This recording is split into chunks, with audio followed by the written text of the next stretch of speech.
Hello students, हम discuss कर रहे थे क्लास 10th के इलेक्ट्रिसिटी चैप्टर के क्वेश्चन आंसर्स। तो आज हम पेज 188 के क्वेश्चन आंसर्स डिस्कस करेंगे।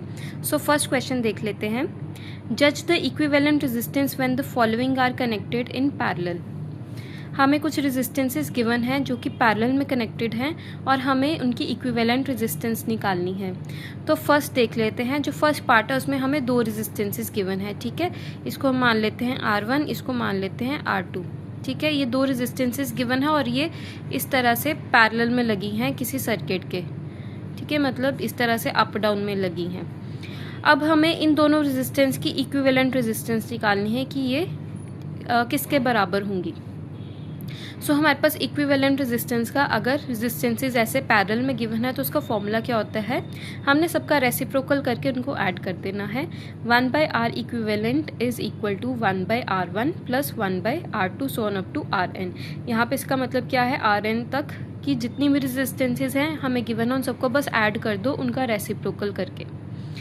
सो हम आंसर देख लेते हैं। सबसे पहले हम क्या लाइन लिखेंगे, let R be the equivalent resistance, ठीक है जी। जो हमें इक्विवेलेंट रेजिस्टेंस निकालनी है उसको हमने मान लिया आर। तो अब हमने जो भी दो रेजिस्टेंसेस दी हैं उनका पहले तो रेसिप्रोकल करेंगे और फिर उनको ऐड कर देंगे। तो 1 का रेसिप्रोकल क्या हो जाएगा 1/1 और 10 टू द पावर 6 का क्या हो जाएगा 1/10 और 1/10 टू द पावर 6, दोनों को कर दिया हमने ऐड। सो बेसिकली हमने क्या करना है कि ये जो इसको सॉल्व करेंगे अब, ठीक है जी। तो 1/R एज इट इज़ आ गया इक्विवेलेंट रेजिस्टेंस। अब यहाँ पे हमने लेना है इसका एलसीएम, फ्रैक्शन में है टर्म्स, तो 1 और 10 टू द पावर 6 का एलसीएम क्या आएगा 10 टू द पावर 6। जब भी हमारे पास 1 हो और 1 के साथ कोई भी दूसरी टर्म हो ना, तो जो भी दूसरी टर्म है वही हमारे पास एलसीएम में आती है, ठीक है जी। तो अब ये हमने एलसीएम ले लिया। अब इसको आगे कैसे सॉल्व करेंगे। अब एलसीएम में हमने करना क्या होता है, यहाँ पे तो पावर में है ना, तो थोड़ा सा कॉम्प्लिकेटेड है। सो यहाँ पे 1 जो यहाँ पे डिनोमिनेटर में टर्म है उसको हमने सबसे पहले जो एलसीएम आया हमारे पास उसके साथ हमने करना है डिवाइड, और फिर जो आंसर आएगा डिवीजन में उसको हमने न्यूमरेटर के साथ क्या करना है मल्टीप्लाई। डिनोमिनेटर को क्या करना है एलसीएम के साथ डिवाइड, जो भी आंसर आएगा उसको हमने क्या करना है न्यूमरेटर के साथ मल्टीप्लाई, ठीक है। जैसे हम बेसिक एलसीएम सॉल्व करते हैं वैसे ही फ्रैक्शन वाले एडिशन सब्ट्रैक्शन, बस यहाँ पे थोड़ा सा मैं आपको सॉल्व करके बताऊंगी क्योंकि पावर में है। सो जब हमने 1 और 10 टू द पावर 6 को डिवाइड किया, ठीक है, ये 10 टू द पावर 6 और 1 को हमने डिवाइड किया, इसको हम इस तरह से फ्रैक्शन में लिख सकते हैं 10 to the power 6 divide by 1, ठीक है। किसी भी टर्म को 1 से डिवाइड करेंगे आंसर हमारे पास क्या आएगा, वही सेम टर्म। तो हमारे पास क्या आंसर आ गया 10 टू द पावर 6, ठीक है। मैं यहाँ पे लिख देती हूँ दोबारा से, 10 टू द पावर 6 को हमने 1 से डिवाइड किया तो हमारे पास आंसर क्या आएगा 10 टू द पावर 6, ठीक है। इन दोनों को डिवाइड किया, वही सेम आंसर आ गया क्योंकि 1 के साथ डिवाइड हो रहा है। अब ये जो आंसर आया इसको हमने क्या करना है न्यूमरेटर के साथ मल्टीप्लाई, इसको मल्टीप्लाई करके देख लेते हैं। तो हमारे पास क्या आ गया, किसी भी टर्म को हम 1 से मल्टीप्लाई करेंगे वही सेम टर्म आ जाएगी। तो फर्स्ट टर्म हमारे पास क्या बन गई 10 टू द पावर 6। नेक्स्ट क्या है 10 टू द पावर 6 को अब इसके साथ डिवाइड करेंगे, तो 10 टू द पावर 6 को हमने 10 टू द पावर 6 के साथ डिवाइड किया, दोनों कट हो जाएंगे, हमारे पास आंसर क्या बचेगा 1, ठीक है। दोनों को डिवाइड करके आंसर क्या है 1। अब उस आंसर को हमने ऊपर न्यूमरेटर के साथ क्या करना है मल्टीप्लाई, तो 1 को 1 के साथ मल्टीप्लाई करेंगे आंसर क्या आएगा 1।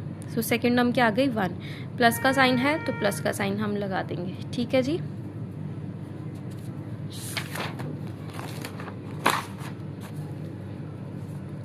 नेक्स्ट हमने क्या किया, अब वो सारी हमारे पास क्या आई थी 1/R की वैल्यू, ठीक है। हम अभी तक क्या निकाल रहे थे 1/R, हमें चाहिए क्या R इक्विवेलेंट रेजिस्टेंस R चाहिए, ठीक है। तो हमने पूरी टर्म का न्यूमरेटर आपस में, न्यूमरेटर और डिनोमिनेटर को हमने एक्सचेंज कर दिया।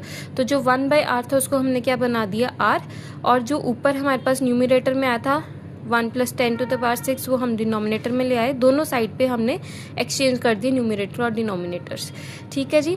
अब देखो ये 10 टू द पावर 6 जो टर्म है ये काफ़ी बड़ी है, इसमें अगर हम 1 ऐड भी कर दे तो हमारे पास ज़्यादा फ़र्क नहीं पड़ेगा, ठीक है जी। लेकिन हमारी जो कैलकुलेशन है वो थोड़ी सी टफ हो जाएगी।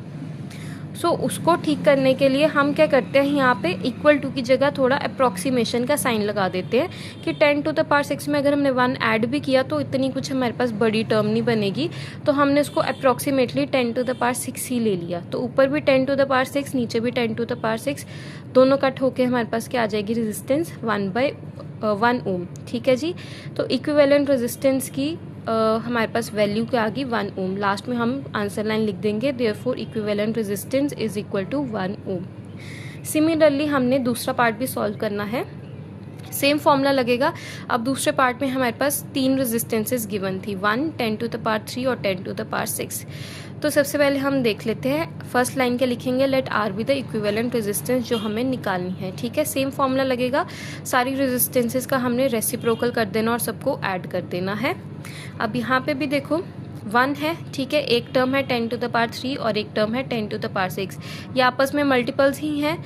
ठीक है जी। तो यहाँ पे एलसीएम कौन सी टर्म का आएगा, जो सबसे बड़ी वाली टर्म है। तो 10 टू द पावर 3 और 10 टू द पावर 6 में बड़ी टर्म कौन सी है, 10 टू द पावर 6। तो हमारे पास एलसीएम आ गया 10 टू द पावर 6। अब इसको फिर से उसी तरह से सॉल्व करेंगे, जो डिनोमिनेटर है उसके साथ डिवाइड और ऊपर न्यूमरेटर के साथ आंसर को मल्टीप्लाई। ठीक है, इसी तरह से अभी सारा एक एक हम सॉल्व करके देख लेते हैं। 10 टू द पावर 6 को सेम जैसे पीछे था, 10 टू द पावर 6 को 1 के साथ अगर हमने डिवाइड किया, सेम टर्म आ गई हमारे पास, किसी भी चीज़ को डिवाइड करो 1 के साथ और इस आंसर को हमने ऊपर क्या कर देना है, मल्टीप्लाई। तो फर्स्ट टर्म हमारे पास क्या आ गई, 10 टू द पावर 6। ठीक है जी। नेक्स्ट क्या है, 10 टू द पावर 3 और 10 टू द पावर 6 को हमने डिवाइड करना है। इसको हम या तो आप अब यहाँ पे सीधा पावर्स के साथ भी कट कर सकते हो, नीचे 3 जीरोस ऊपर 6 जीरोस। ठीक है, 3 जीरोस कट हो जाएंगी तो 10 टू द पावर 3 बच जाएगा। नहीं तो मैं आपको इस तरह से सॉल्व करके बता देती हूँ। 10 टू द पावर 6 को खोलेंगे मतलब 1 के साथ 6 जीरोस आएंगी, 1 2 3 4 5 6। ठीक है, और नीचे 3 जीरोस। ठीक है, 10 टू द पावर 3 है तो मतलब 1 के साथ हमने 3 जीरोस लगानी है, जितनी पावर उतनी जीरोस। तो ये 3 जीरोस के साथ ये लास्ट वाली 3 जीरोस कट हो जाएंगी, तो हमारे पास क्या बन जाएगा यहाँ पे 10 टू द पावर 3। ठीक है जी। तो हमने इन दोनों को डिवाइड किया तो आंसर हमारे पास क्या आ गया, 10 टू द पावर 3। ठीक है, जो आंसर आया उसको हमने क्या करना है, ऊपर वाले के साथ मल्टीप्लाई। तो 10 टू द पावर 3 को 1 से मल्टीप्लाई करेंगे तो सेम आंसर क्या आ जाएगा हमारे पास, 10 टू द पावर 3। वही हमारे पास सेकंड टर्म आ गई। Same 10 to the power 6, 10 to the power 6 अभी हमने पीछे भी किया। इन दोनों को डिवाइड करेंगे, आंसर क्या आएगा 1, और आंसर को हमने क्या करना है, ऊपर न्यूमरेटर के साथ मल्टीप्लाई। तो क्या आ गया हमारे पास 1। सो थर्ड टर्म हमारे पास क्या बन गई, 1। नेक्स्ट अब हम इसको सॉल्व करेंगे। पहले हम यहाँ पे दोनों का रेसिप्रोकल ले लेते हैं, दोनों साइड हम रेसिप्रोकल दोबारा से कर देते हैं। तो जो न्यूमरेटर में है टर्म्स वो डिनोमिनेटर में चली जाएंगी और डिनोमिनेटर वाली न्यूमरेटर में चली जाएंगी, दोनों साइड्स करना पड़ेगा हमें। तो यहाँ पे क्या आ गया, r/1। ठीक है, 1 को हम नहीं लिखते हैं तो यहाँ पे ऊपर ये चला जाएगा 10 टू द पावर 6 और ये सारी टर्म्स आ जाएंगी हमारे पास नीचे। अब इसको हम सॉल्व कर लेते हैं।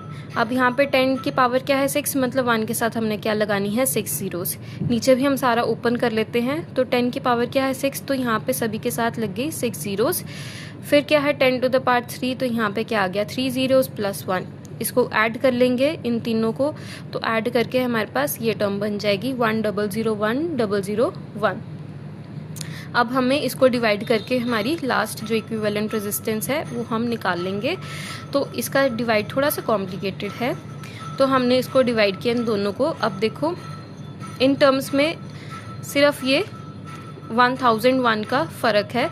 तो जब हम इसको मल्टीप्लाई करेंगे, पहले तो ये अंदर वाली टर्म छोटी है, बाहर वाली टर्म बड़ी है, तो सबसे पहले हमारे पास 0 पे ये जाएगा।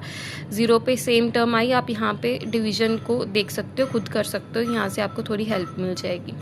तो 0 पे हमने ये सारी चीज़ को माइनस किया, आगे हम डेसिमल लगाएंगे, एक और 0 नीचे आया। देन जो भी टर्म आएगी, ठीक है, वो 9 के ऊपर हमारे पास कट होगी। तो ये हमने 9 से यहाँ पे मैंने मल्टीप्लाई करके भी दिखाया है। आप ये डिवीजन थोड़ा सा यहाँ से हेल्प आउट करके खुद देख लेना। तो अब जब यहाँ पे हम इसको सॉल्व करेंगे तो बार बार हमारे पास एक ही टर्म नीचे रिमाइंडर में आती जाएगी। तो यहाँ पे हम जितना मर्जी सॉल्व करते जाए, लास्ट में रिमाइंडर एक तो 0 नहीं आएगा और बार बार यहाँ पे 9 आता जाएगा। तो इसीलिए मैंने यहाँ पे 3 पे लिख दिया है, हम इसको जितना भी डिवाइड करेंगे 0.99 ओम्स आता जाएगा, ठीक है। तो लास्ट में हमने यहाँ पे रेजिस्टेंस कितनी आ गई हमारे पास 0.99 ओम्स। तो लास्ट हम आंसर लाइन लिख देंगे, therefore equivalent resistance is equal to 0.99 ohms.